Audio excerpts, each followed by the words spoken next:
Nesse segundo exercício, a gente está falando agora de um retificador de onda completa em ponte, trifásico, o retificador de Grates, e a gente tem que esboçar as curvas da tensão no diodo D4, na corrente do D3, do diodo 3, e a corrente na fonte 1, né, na primeira fase.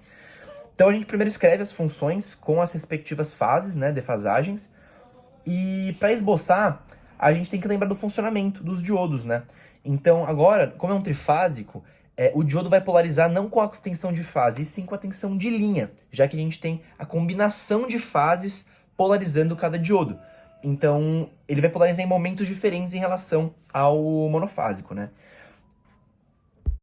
Bom, então, para determinar quais são os momentos que cada diodo vai conduzir, a gente pode escrever os momentos, né? Então, usando a combinação de fases, né, o encontro das fases como referência. Então, de 0 a 90 graus, a nossa tensão sobre o diodo vai ser a tensão 1 menos a fase 1, a fase 1 menos a fase 2. Depois, entre 90 e 210, agora vai ser a fase 1 com a fase 3. Então, V1 menos o V3.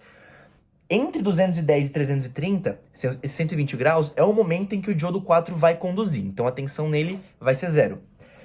E de 330 até 440, né, esse período de 120 graus, vai ser a combinação de novo da tensão 1 com a tensão 2, né? Então, ele vai se repetindo para os próximos ciclos, né? Bom, agora para determinar o esboço da corrente na fase 1, é interessante a gente ver que a fase 1 está associada ao diodo 1 e ao diodo 4, o diodo 1 sendo o semiciclo positivo e o diodo 4 o semiciclo negativo, o que dá para comparar bem, visualmente falando, porque o diodo 1 vai conduzir o semiciclo negativo no momento em que, no gráfico da tensão do diodo 4, ele está nulo, ou seja, no momento que está conduzindo em 1, de fato a corrente está negativa. Então, dá para comparar essas duas curvas, né? E a gente consegue, por fim, ver a curva de corrente no diodo 3, que aí vai correr em outro instante, sendo esses instantes definidos, né? Então, o diodo 3 vai conduzir entre 0 e 30 e depois entre 270 até 390, né? Então, até voltar ao ciclo. Sendo a corrente no diodo 3 calculada depois, né? A gente vai falar sobre isso, mas já esboçando as amplitudes como 17 amperes no diodo 3 e na corrente da fonte 51 ampere, 51,46, né?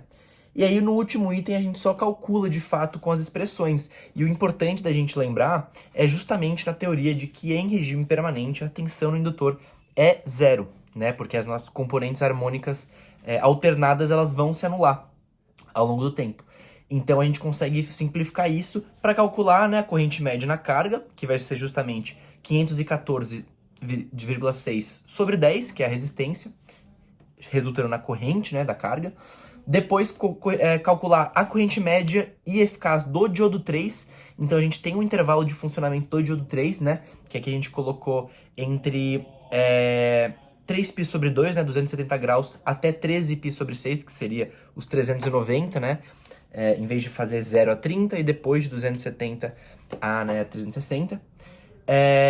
E a gente chegou nesses valores de 17,15 amperes para eficaz, para corrente média no diodo, e para corrente eficaz a gente chegou em 29,71, usando na expressão, usando a integral do quadrado da corrente média. E aí, por fim, com esses valores a gente calcula a potência média, fazendo tensão média vezes a corrente média, chegando em 26.481 watts.